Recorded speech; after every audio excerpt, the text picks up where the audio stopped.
Welcome to the Better Together podcast, where we look at ways that we can help each other and support each other as we go along and as we work in ministry. Today we have with us Dr. Ian Hawkins. Dr. Hawkins is the chairman of the Department of Arts and Sciences and the science program coordinator at Welch College. He has a bachelor degree in both chemistry and also biochemistry from East Carolina University. He has a master's degree from Vanderbilt University in molecular biology and a doctorate degree from Middle Tennessee State University in chemistry education. Dr. Hawkins has been teaching for over 11 years at Welch and also at Cumberland University. He's married to his wife, Katie, for over 11 years, and they have two boys, Joseph and Luke. Well, welcome today to be here with us, Dr. Hawkins. Thank you for having me. You're kind of an anomaly. You're in what we call the hard sciences, chemistry and molecular biology. What turned you into those particular fields? So when I was in high school, I went to a Christian high school. One of my science teachers was a wonderful influence on me and really just got me excited about it. When I was a junior in high school, I really got excited about genetics, understanding how we sort of pass down information to our family members and things of that nature. And so that got me really excited about it. And so I began starting that career at ECU in my freshman year. So you were there, you were living in Greenville, East Carolina, the Pirates there in Greenville as well. So you stayed home and were able to earn, it sounds like, 2 bachelor's degrees. Yes, sir. It actually helped. So my sophomore year, I actually transferred to Free Baptist Bible College at the time, and was here my sophomore year at the school. And by doing that, when I transferred back, I had so many extra credits that I was able to get 2 degrees out of it. So that's pretty cool. It ended up helping me out in the long run. So, and then you kept on going, went over to Vanderbilt, the molecular biology degree. Sure. Tell us a bit about that. Yeah, so I was at Vanderbilt. I was actually working toward a doctorate program there.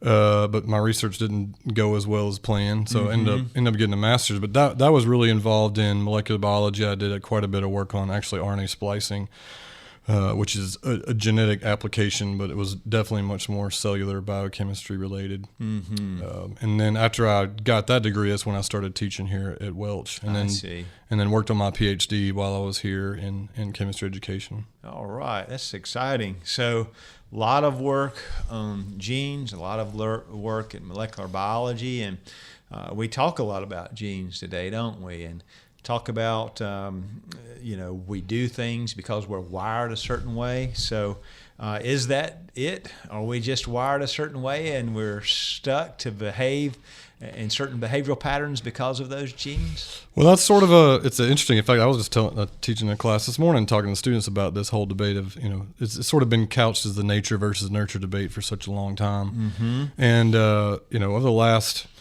50 years, the debate still rages on, and there's been, quite a bit of talk, even in scientific circles about it. And there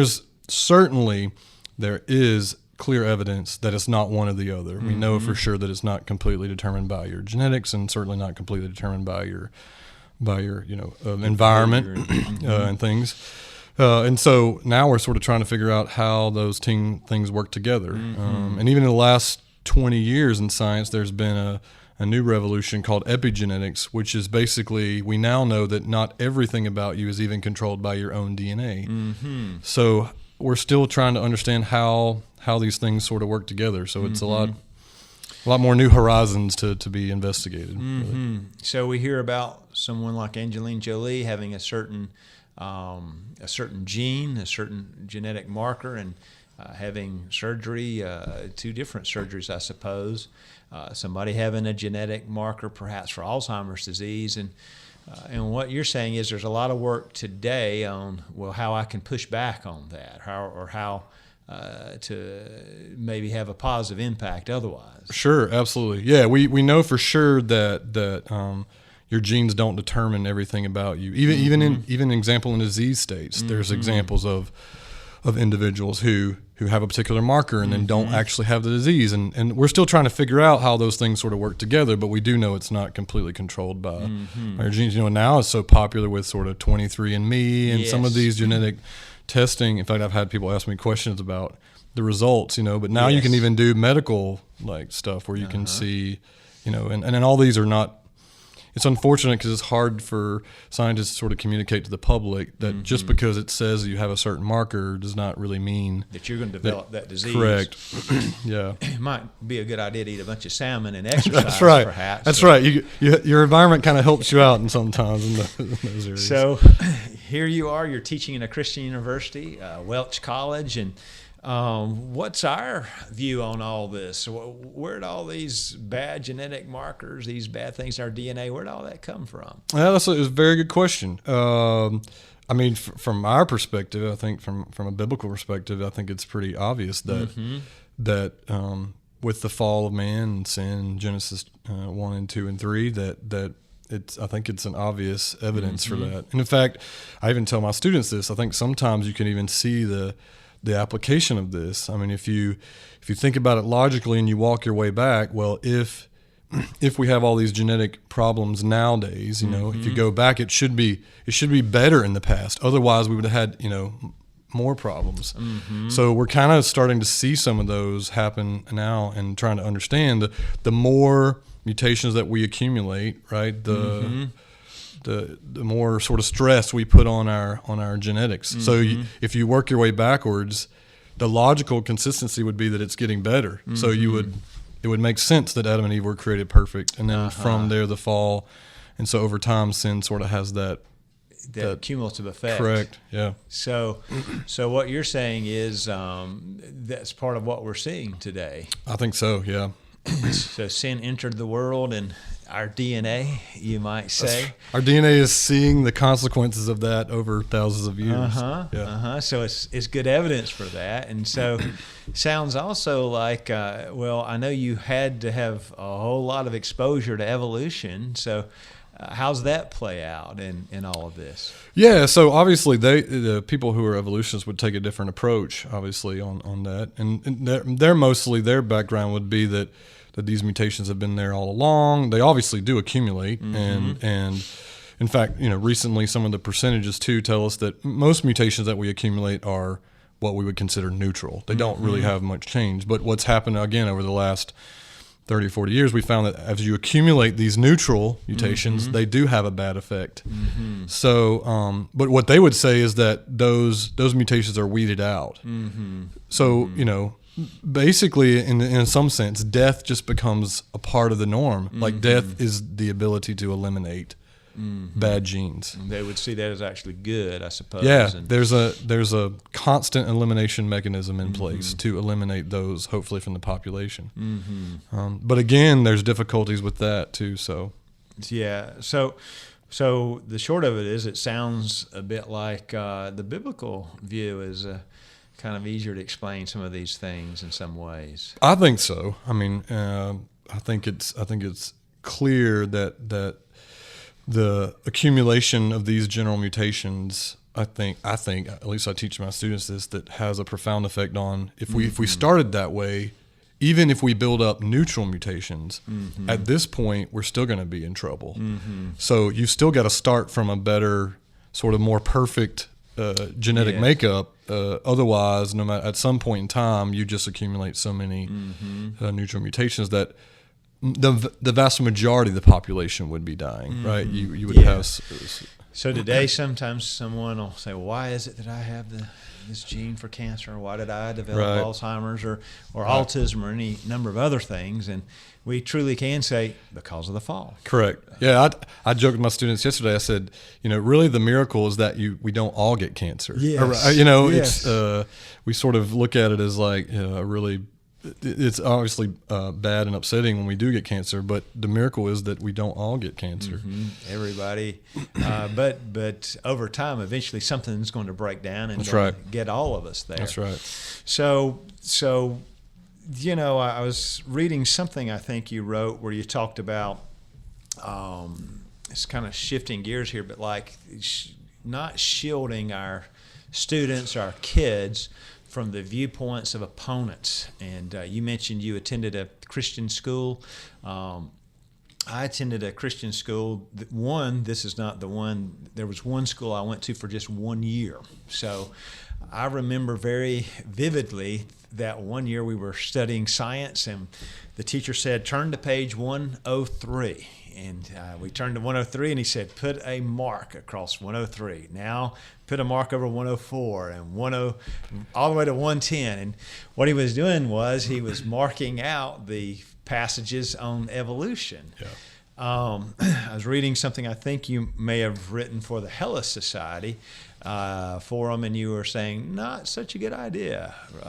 Tell us about that. Yeah, so it's fascinating in some of the stuff that I read about the relationship that science has had, specifically evolution has had with religious groups. One of the patterns that keeps showing up oftentimes is students who are typically the most sheltered and don't learn about the controversy and how it's answered tend to later in life, when they're exposed to the controversy, a lot of them leave the faith, unfortunately. And this is a recurring pattern. I mean, I've heard it from multiple different groups, even from different countries and things of that nature. And, it's fascinating. We have many students here that come from public schools, but they do the same thing. We sort of tend to avoid the subject of evolution. And one of the things when I started teaching here in particular was I wanted to try to avoid that. I wanted to make sure our students learned evolution like they would learn it at a public university. We would just talk about it in more depth, in more detail. And so we do that. We use secular textbooks here that are used by other institutions, and we go through the chapters just like they would use on evolution. We talk about it.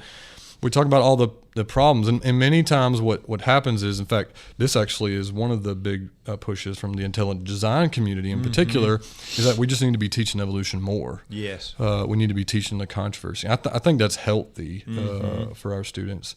And in general, I've even talked to people in our denomination, we have people that disagree about the particular take on evolution, and I think it's important even for our students to be aware, whatever their particular stance is, that they understand that even within the body of Christ, there are people who disagree about this particular subject.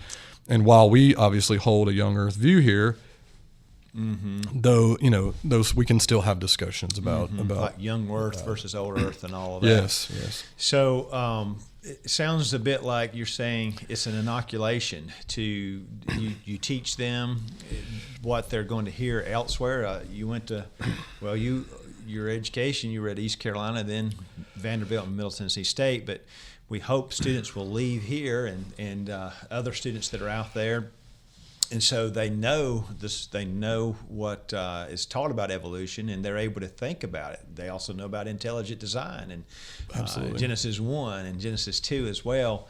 So you're saying they need to have a good understanding of that, not be shocked by it. Yeah, absolutely. Yeah. So, and a lot of times it's just it is that sort of factor, that shock factor, that they've already heard these types of arguments, and it played out a lot in my education. I remember. When I was at East Carolina University, I had a professor who was a Christian who sort of pushed back a little bit on evolution, but I also had many who were obviously secularist. Yes. And I took religious classes there. It did absolutely help inoculate me later. And even in my personal walk, I had sort of a crisis of faith in my own spiritual journey when I was at Vanderbilt. That was not related to science; it was related to other things, But having been taught some of those things and exposed to those things helped me sort of navigate that. On all that. So we've got a lot of parents and we've got a lot of pastors listening to the podcast. What would you suggest, let's start with the pastors, that they might do to educate their congregation? They hear about cloning. They hear about 23andMe, this from time to time.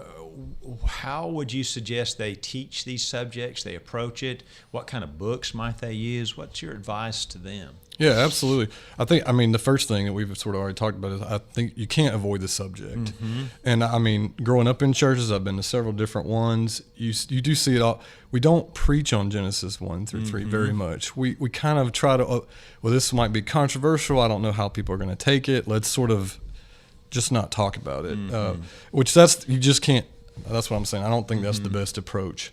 But within that, I think honestly, I've seen this, and I've been I've been lucky to be a part of some of these classes myself, and designing some of them, is having Sunday school classes, other types of opportunities where we can sort of teach these kind of things to a broader audience. I mean, for example, I've taught issue classes about, obviously Genesis, but even apologetics, broad things like that, even issues with doctrine. So that would be my encouragement, is to encourage those types of discussions that you have, especially in your kids too as well. And so, helping families how to navigate. I mean, to be honest with you, even with my children, they watch just cartoons, PBS cartoons or whatever, and I'm even struggling with, all right, when do I talk to my kids about, the age of the earth, or when do I explain to them about dinosaurs? How do I do that? And there are good resources.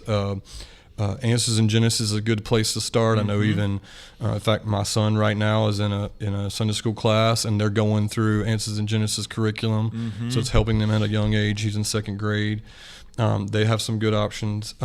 For older adults and things that are a little more heavy, I would highly recommend some of the books by the intelligent design community, especially if you have an individual in high school who is looking to go into science. Yes. Because these books are mainly scientific. Right. So Stephen Meyer, people like that would be great to read. And again, they may take a different approach than we do, and that's again kind of exposing. To me, that's helpful, exposing the students to different approaches. But there's a lot of resources out there. I mean, I would start with Answers in Genesis. Institute for Creation Research is really helpful. Both of these, by the way, have now opened up their own. So Answers in Genesis opened up they have a museum. Yes, and it'd be great for people to go see. Absolutely, and the Ark. In fact, I took my kids to see the Ark not so long ago. And now ICR has their own museum in Dallas. So those are good places if you live close to them. Good places to go just to start conversation with your children, or maybe you take a Sunday school class at these. It's really helpful. So there's a lot of resources out there. So this is a podcast. Many people probably listening to it as they travel back and forth. Many of them will have their kids traveling back and forth. So Answers in Genesis, they've got a podcast that'd be good to listen in. Things we found with our kids, the case for Christ, case for a creator especially. Absolutely. And it was, you wouldn't think that would be that entertaining, but it was, you know, and you hear from some of these, you realize, for one, our kids realize you've got Christians in the sciences and so forth, which was helpful. So you mentioned something like, especially if kids are going to go into the sciences. So sometimes I fear that we are afraid of our kids going into the sciences because of all this. But if you look in Daniel chapter 1, it says that those guys, the King James Version actually uses the word science. Yeah. So what's your thought about that?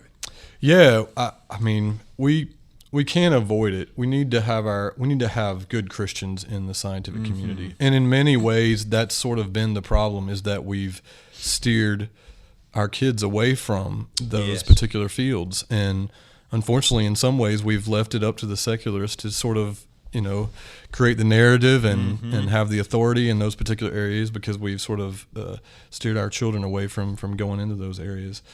And in general, I mean, just as sort of my own experience and in seeing it, there are a lot more Christians in the physical sciences, in chemistry and physics, and especially in medicine. Yes. Many of our students who have enjoyed science typically have gone in the medical route. But there are a lot of other ways, and students do well, and we have a lot of Christians in those areas. So I wouldn't discourage your children at all from going into scientific fields. It does require more work on your part as a parent or as a pastor or a youth pastor to give them the tools, especially obviously if you're not experienced with what those tools are and things of that nature. But it's definitely worthwhile. It's definitely needed. So you mentioned the physical sciences. I come from a university setting. We talked about hard sciences, which is what this would be that you were in, and soft sciences, which is what we tended to be. And it does appear the softer the science, the more difficult it is for a Christian. So, for example, in social work, counseling, psychology, you're more likely to see a lot of postmodernism. The heart of the science, it seems like it actually seemed a little bit easier if a neurosurgeon can't make up truth as they go. That's right. Yeah, it's actually fascinating. And I've heard this from several people who speak at college campuses a lot. Has said it's sort of flipped. Now that we're moving into more postmodern times, the hard sciences are the ones where you find Christians in That's hard right. sciences, and if you don't find Christians, you'll find people that are more accepting of you as a Christian. Well, science cannot give up absolute truth. Yeah. If a hard scientist gives up the idea of absolute truth, then there's no point in doing science in the first place. So you've got to to hold on up already That's there. Right. So they're there. One last thing is it's also an avenue. Well, let's just do this. Is science anti-Christian? Absolutely not. Yes. In fact, there's a really good book by John Lennox on this very question, and I highly recommend it. I think that's what the name of the title actually. Can science and religion get along? But he goes through and mentions many topics. Now I would disagree with him on some particular issues about his perspective on things, but in general, he gives a lot of good points about the fact that they're not. In fact, what's been interesting to me the last couple of years in some of my reading and research is that so historians of science, people who know the history of science, and especially those who know the philosophy of science, like how science incorporates information, how they know it, tend to be way more appreciative of the Christian tradition because they understand how much effect it had on. In fact, actually, there's a couple of historians of science that basically said science would have never started except in a Christian reference. So it's fascinating. It seems as if I think this is very true, current scientists actually have disconnected themselves from their history and from their foundation because they know that it's at least religious or Christian in nature. Right. And so they've sort of divorced themselves from that. So, and you can see that, again, going back to the social sciences, we have the DSM, Diagnostic and Statistical Manual of Mental Disorders. It was actually the folks that were more of a postmodern perspective that hated that book because it said there are things that are right, there are things that are wrong. And I think we encourage folks to look at some of that. There probably wouldn't be science without Christianity. You go back to Pilate, where he asked Jesus, well, what is truth? That's postmodernism. We've been about truth, scientific method, if you will. I think C.S. Lewis put it best. He said something to the effect of they looked for laws in nature because they knew there was a lawgiver. And there's no way you're going to be searching nature for some specific pattern unless you believe somebody set it up in a proper way. Romans 1 too. Yeah. So let's retake science. And that's right. I will say, I was looking the other day, you all have had quite some success with that. One of your nursing students, I heard, was one of two people that is on a particular nursing board. Yes, sir. We had one of our 2+2 nursing program students come here for 2 years and transfer to finish up their 2 years at nursing school. One of our students had just finished her associate's degree at Welch, started at Union University, and was asked by a professor who's only had her in class for a few months, asked her to apply for this very prestigious position on the Tennessee nursing board. And there was only 2 positions out of the entire state, and she got one of them. Yeah, so that was a fantastic. Meredith Parrish, I believe. So sure. That's wonderful, and it does show how we can. That's medicine, nursing and physicians and so forth, but where we can really have an impact, and we desperately need Christians to go into science. Absolutely, we had a lot of students come through here. We have one that's working as a physical therapist. Yes, and so PhD, doctorate degree in that. At Belmont, we've had another student who got accepted at dental school and now is trying to doing research now in Michigan. Got accepted into a PhD program up there. Good. So. We need folks to go into those areas. Yes. So we encourage folks to do that. And thank you, Dr. Hawkins, for your good work. Thank you for your willingness to stop by and be with us today. And we wish you well and Godspeed as you continue your work. Absolutely. Thank you for this opportunity. Thank you.